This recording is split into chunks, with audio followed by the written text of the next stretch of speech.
Good morning student. Nirmal TT college की online classes में मैं अंजू भारद्वाज आपका हार्दिक अभिनंदन करती हूँ। बच्चों, इससे पहले हमने कहानी मेथड को पढ़ाया था।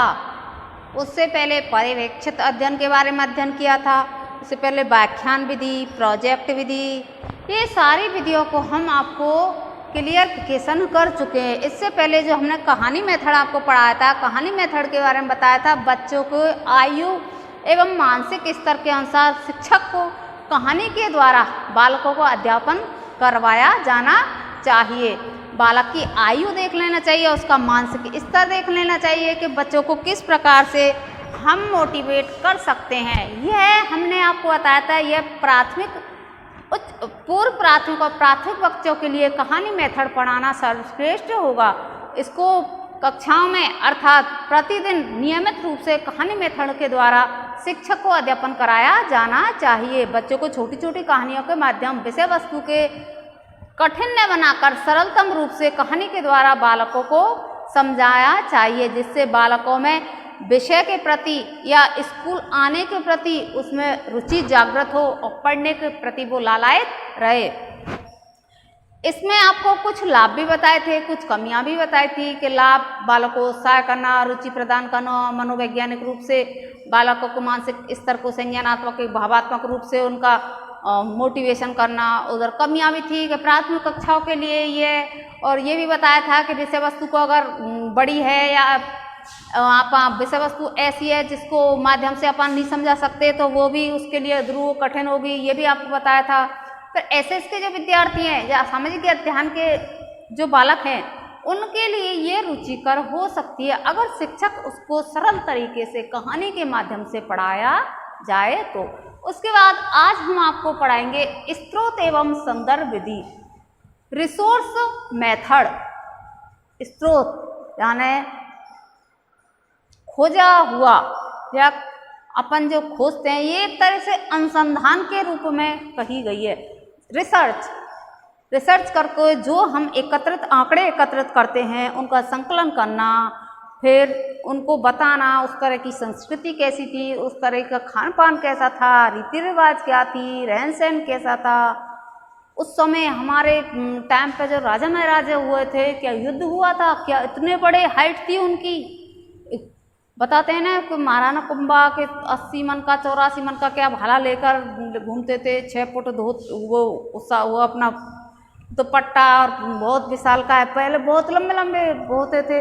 उनके बारे में जो एकत्रित जो आंकड़े करते हैं, जो सोर्स हमें मिलते हैं, उन सोर्सों को स्रोत एवं संदर्भ विधि उसी का तात्पर्य है। इसके संदर्भ आपको समझाते हैं। ज्ञान एवं सूचना के उस मूल से है। संदर्भ और स्रोत से तात्पर्य है ज्ञान एवं सूचनाओं के उस मूल से है जो किसी व्यक्ति या घटना के समय तथा स्थान आदि की दृष्टि से सीधा संबंधित होने के कारण व्यक्ति या स्थान के संबंध में प्रमाणिक जानकारी देने की क्षमता रखता हो। जी हाँ, मैंने बताया ना, ढूंढना, खोजना, संकलन करना, एकत्रित करना स्रोत के संदर्भ में के अंतर्गत आते हैं। ज्ञान एवं सूचनाओं के उस मूल से है जो हमारी ज्ञानेंद्रियां हैं, जो हम ज्ञान रख सकते हैं, वहाँ तक पहुँच सकते हैं। उनको एकत्रित करने के लिए किसी व्यक्ति या घटना से संबंधित समय तथा स्थान आदि की दृष्टि से सीधा संबंधित होने के कारण व्यक्ति के बारे में हम रिसोर्स खोज सकते हैं कि हमें ऐसा महाराणा प्रताप के ऊपर थीसिस लिखनी है। ये एक ऐसे समझो जैसे किसी ने पीएचडी की हो ना, पीएचडी करते हैं तो हमें जो सारे मूल एकत्रित करने पड़ते हैं, आंकड़े एकत्रित करने पड़ते हैं, जिस टॉपिक पर हम कर रहे होते हैं, वो सारे रिसोर्स हमें प्राप्त करने होते हैं। वही मूल रूप से तो ये है संदर्भ विधि। मेन इसका जो निष्कर्ष है, निचोड़ है, उनको एकत्रित करना, एकत्रित करके उनके मूल को लिखना कहानी संदर्भ के माध्यम से। हमने कहाँ कहाँ से किस किस के अनुसार ये चीजें हमने बताई थी। ज्ञान एवं सूचनाओं के स्थान की दृष्टि से सीधा संबंधित होने के कारण व्यक्ति या स्थान के संबंध में प्रामाणिक जानकारी रखता हो। व्यक्ति के संबंध में या स्थान के संबंध में, व्यक्ति तो कोई व्यक्ति ले लो, जैसे महाराणा प्रताप लो, कुंभा ले लो, अकबर ले लो, बाबर ले लो, कोई भी चीज हो उसके ऊपर आपको थीसिस लिखनी है, उसका पूरा बायोग्राफी, जन्म कहाँ हुआ था फरगना में और किसके कौन से वंश का था, कहाँ क्या क्या की थी, कौन सी मुद्रा चलाई थी, कहाँ ताम्र लिपि है, कहाँ कौन सी लिपि, बहुत सारी चीजें जैसे अशोक के ऊपर कर रहे हो व्यक्ति विशेष, और स्थान के संबंध में आप कर रहे हो हड़प्पा कालीन, कालीबंगा, उधर लोथल, बहुत सारी जो संस्कृति हमारी, वो स्थान से संबंध प्रामाणिक जानकारी, ऑथेंटिक जानकारी देने की क्षमता रखता है। भाई स्रोत एवं संदर्भ सूची के अंतर्गत आता है। संदर्भ सूची के अंतर्गत अपने को स्थान एवं व्यक्ति के संबंध में जो आपके प्रामाणिक जानकारी दे, प्रामाणिक रूप से जानकारी दे, वही कौन सी क्या आएगा, स्रोत एवं संदर्भ विधि के अंतर्गत। इसमें आपको यह स्रोत एवं संदर्भ विधि सामाजिक विज्ञान वर्ग के मूल विषयों के अध्ययन की दृष्टि से उपयोगी अधिक है।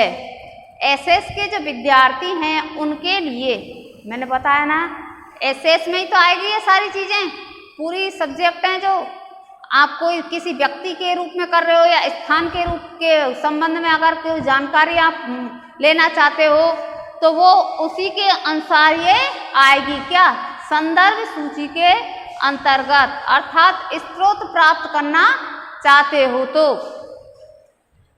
इसमें एसएस के विद्यार्थियों के लिए फायदेमंद है। सामाजिक विज्ञान में इसका प्रयोग सीमित सीमा में ही हो पाता है।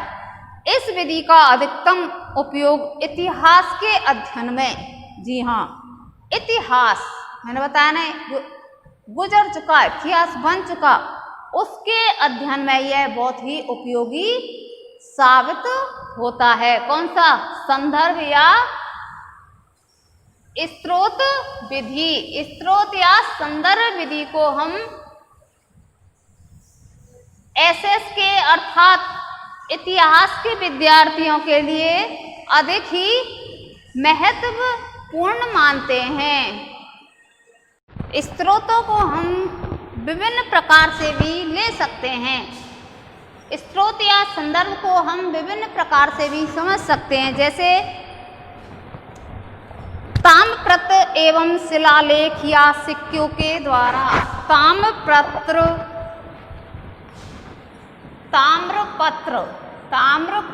और शिलालेखों, शिलालेख, और एक आ जाएगी हमारी संस्कृति में सिक्के। ताम्रपत्र हो गया, शिलालेख हो गया और सिक्के हो गए। पहले जो अपनी लिपियां जो राजा महाराजा होते थे, जो अपने जो लेख लिखवाते थे वो ताम्रपत्र पर लिखवाते थे। तो उस समय की हमारी संस्कृति, हमारा समाज, हमारा रहन सहन, उस तरह की प्रशासन व्यवस्था, शासन व्यवस्था, राजतंत्रात्मक व्यवस्था हमें ताम्रपत्र के माध्यम से मिलती है। ये रिसोर्स हम एकत्रित करते हैं, उस तरह का समाज हमारा कैसा था, उस तरह हमारी शासन प्रणाली कैसी थी, हमारी कृषि व्यवस्था कैसी थी, हमारा रहन सहन कैसा था, वो सारे उन ताम्रपत्रों के माध्यम से, या जो राजा की जो उन्नति थी, या उस समय ऐसा तो हो नहीं सकता, कुछ सोर्स मिलते हैं अवनति के। ज़्यादातर पहले राजतंत्रात्मकता था, जो राजा के आश्रय में जो कवि या जो कोई लेखक होगा तो वो राजा की ज़्यादातर प्रशंसा के बारे में ही लिखेगा। ऐसे शिलालेख जैसे आपने अशोक के शिलालेख पढ़े होंगे, मानव का कल्याण, पशु हत्या निषेध, भ्रमण करना, 14वें उन शिलालेखों से ये ज्ञात होता है जो उसके आसपास के एरिया के कौन थे, देश थे, उनसे उनके संबंध किस प्रकार के थे। ये सारी जानकारी हमें शिलालेखों के द्वारा ही प्राप्त होती है। उस पर उनका अंकन करना, लिखवाना, खुदवाना कि उस समय की हमारी शासन व्यवस्था किस प्रकार से थी। आस पड़ोस के जो राजा थे जो हमारे राज्य के पास में ही थे उनका संबंध उनके साथ किस प्रकार था, या विरोधाभास था या सहयोगात्मक था, ये शिलालेखों के माध्यम से, ताम्रपत्र के माध्यम से उस समय हमारे सिक्के किस प्रकार के चलते थे। सिक्कों पर क्या राजा रानियों का चित्र भी अंकित होते थे पहले के उसमें, और फिर उसके बाद सिक्कों की वैल्यूज क्या थी उस समय। स्वर्ण सिक्के भी थे, कपास सिक्के भी थे, बहुत सारे सिक्के उनके रजत, ताम्र और स्वर्ण ये मुद्राएं होती थी, उनके ऊपर जो अंकन होता था उस समय की संस्कृति को प्रदर्शित करता है। तो पहला कारण तो ये विभिन्न कारण यही आ गए, ताम्रपत्र शिलालेख के माध्यम से हम उस समय की स्थिति को जान सकते हैं, हमारे इतिहास में क्या हुआ, अर्थात कौन सा राजा था या उस राजा के संबंध उस समय किस प्रकार से थे, वो ताम्रपत्र एवं शिलालेख सिक्कों के द्वारा हम ज्ञात कर सकते हैं। दूसरी इसमें आएगी व्यक्ति विशेष के द्वारा लिखी गई जीवनी। जीवनी के द्वारा भी हम बता सकते हैं, व्यक्ति विशेष के द्वारा लिखी गई क्या जीवनी। जैसे आपने तुझके बावरी, तुझके बावरी किसने लिखी थी, बाबर ने। जहांगीर नामा, दो ही थे ये, तुझके बावरी और जहांगीर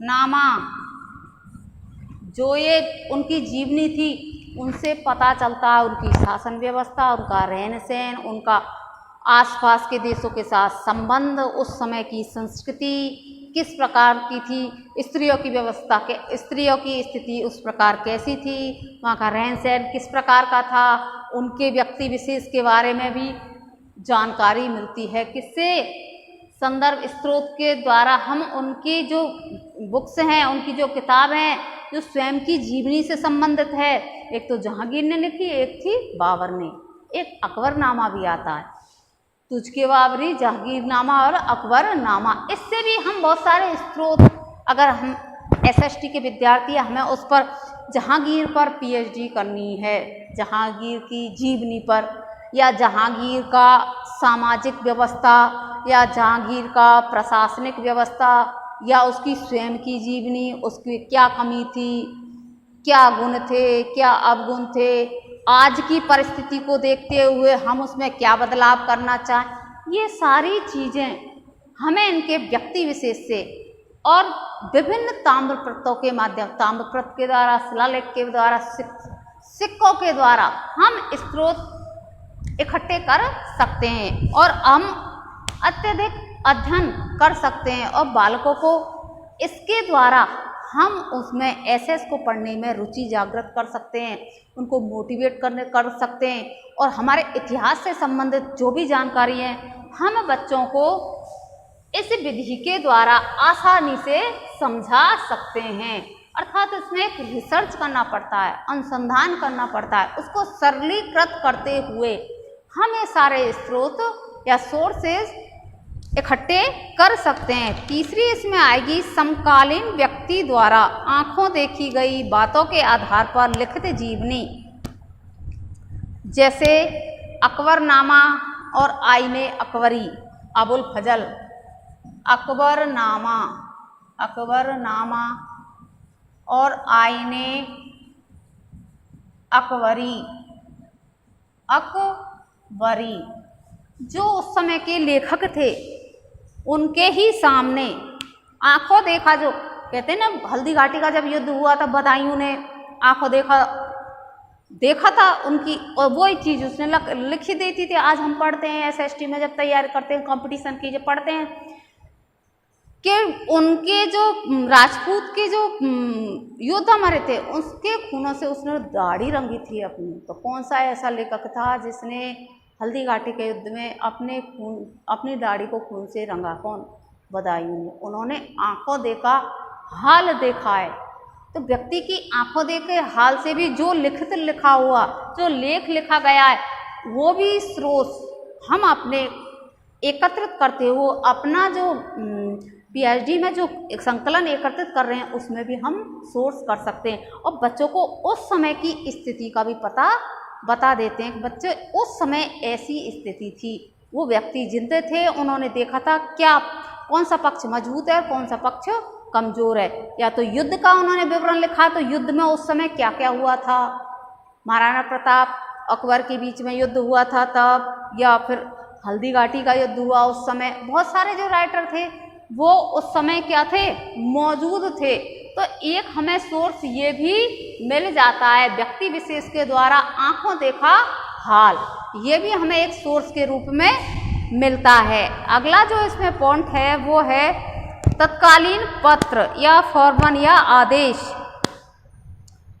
उस समय जो राजा कोई आदेश निकलवाता है वो पत्र या फॉर्म जो भरवाते थे किससे, जनता से, आम जनता से जो आदेश की घोषणा की जाती, उनसे भी हमें सोर्स प्राप्त होते हैं कि उस समय ऐसी व्यवस्था थी। जैसे आज हमारे गवर्नमेंट हमको जो आदेश देती है, जो फॉर्मेट निकलवाती है, उस समय के जो राजा महाराजाओं की पद्धति थी उस समय कैसे आदेश देते थे, वो सारी चीज़ें आज हम रिसर्च करने जाएं, उन स्रोतों को एकत्र किए तो आज की व्यवस्था में और पहले की व्यवस्था में क्या अंतर था उसका तुलनात्मक अध्ययन हम अच्छे से करके बच्चों को उसमें बता सकते हैं।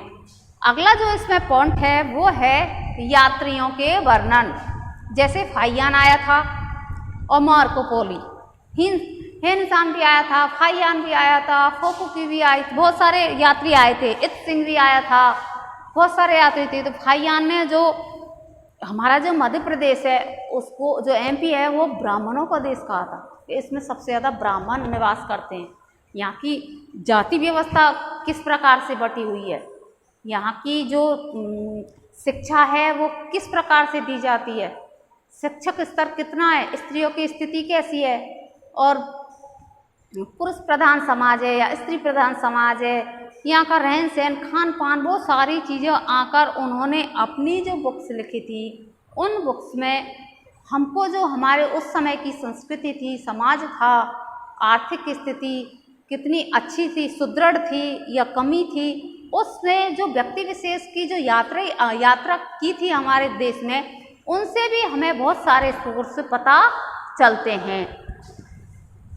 अगला जो इसमें पॉइंट आता वह है गुहाओं में मिले भित्तिचित्र पाषाणकालीन औजार। पहले के जो पाषाणकालीन औजार थे वो क्या थे, कुदाली, पत्थर, दराती, वो अजीब से थे, पत्थर के मिले थे सारे। उससे उस समय की संस्कृति किस प्रकार से थी, इसको भी हम बच्चों को आराम से अच्छे से पढ़ा सकते हैं और उस समय की संस्कृति के बारे में हम बच्चे को मोटिवेट करके अपने एसएस का जो अध्ययन है उसको अच्छे से एक्सप्लेन कर सकते हैं।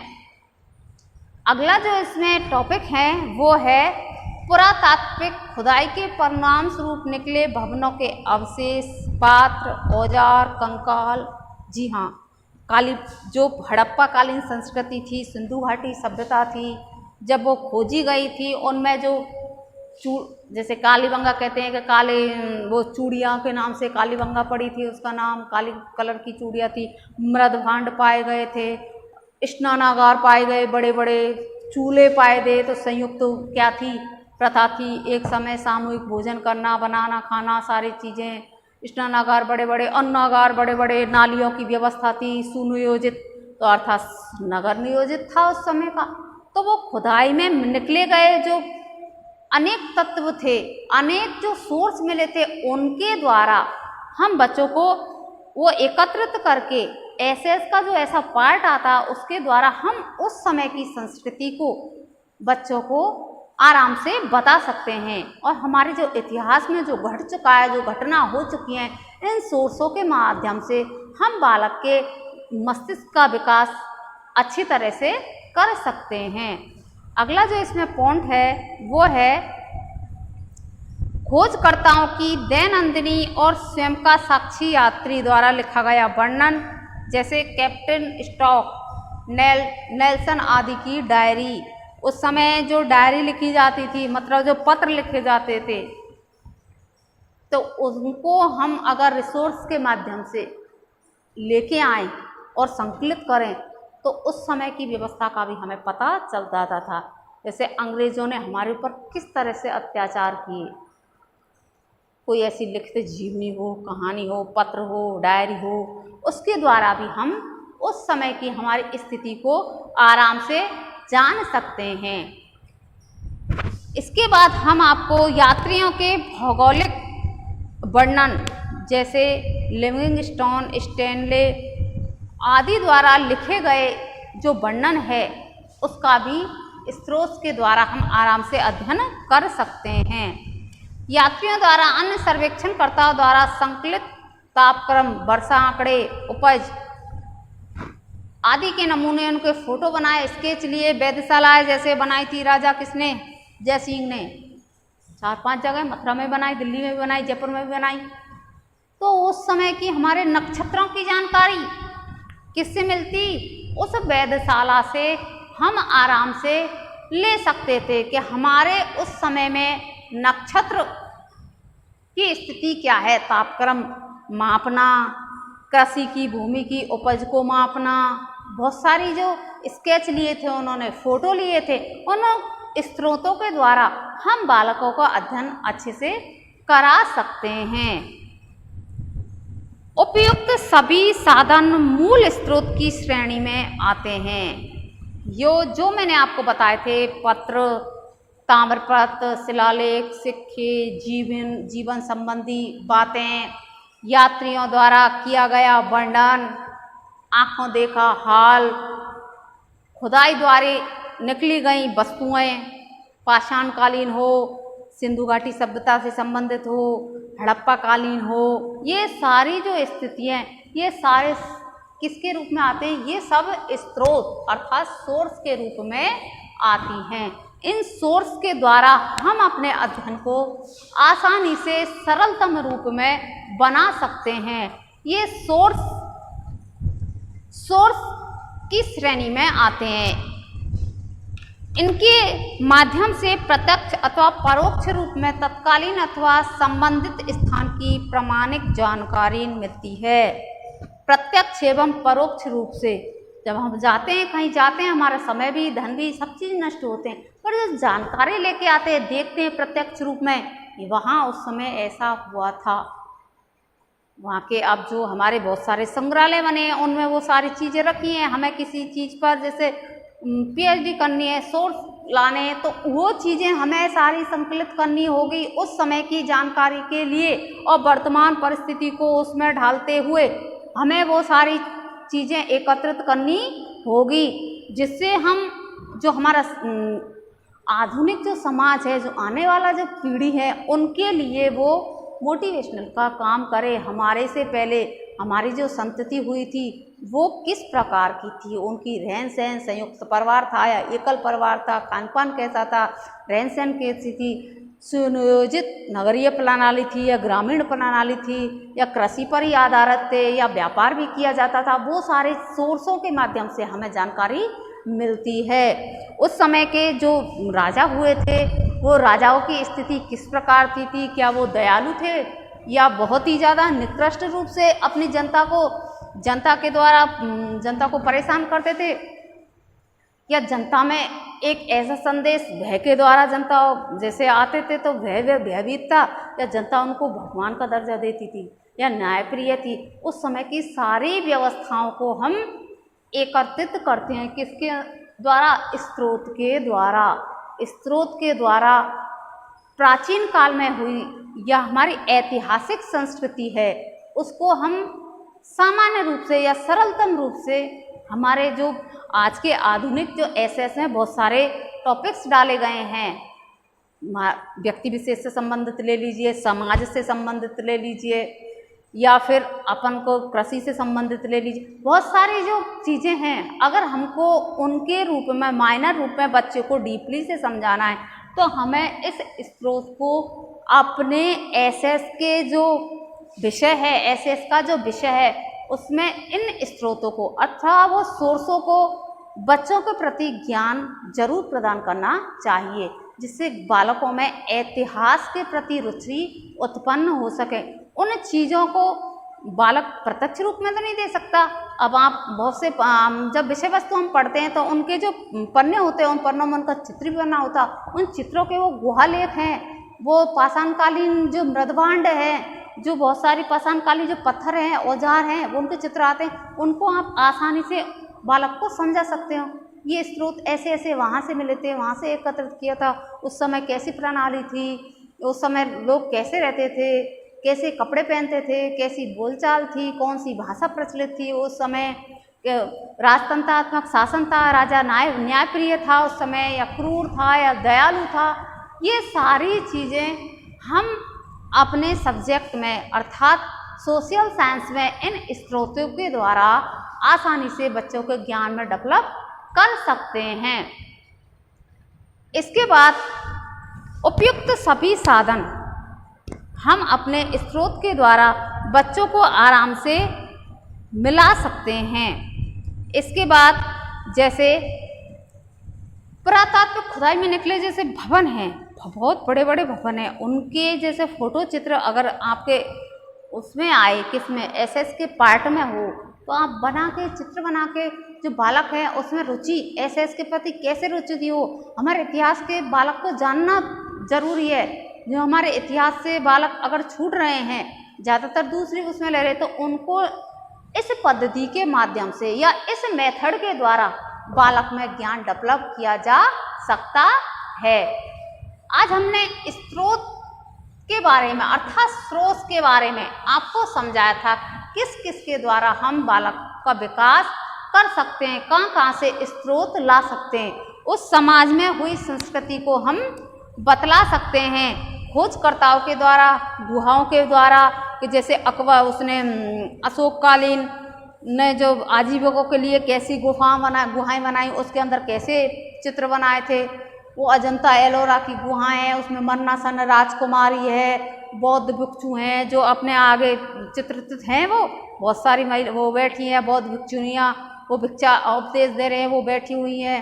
पुलकेशन द्वितीय के समय में राज दरबार किस प्रकार का लग रहा है, वो सारी चीज़ें स्रोत हम गुहाओं से, भित्ति चित्रों से प्राप्त करते हुए बच्चों को जो हमारा एसएस का जो पार्ट है उसमें आराम से हम समझा सकते हैं।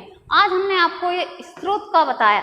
अब इसके बाद अगली जो नेक्स्ट कक्षा होगी, हम स्रोत और संदर्भ, स्रोत या संदर्भ विधि के कार्य या पद के रूप में अध्ययन करवाएंगे। तब तक के लिए धन्यवाद।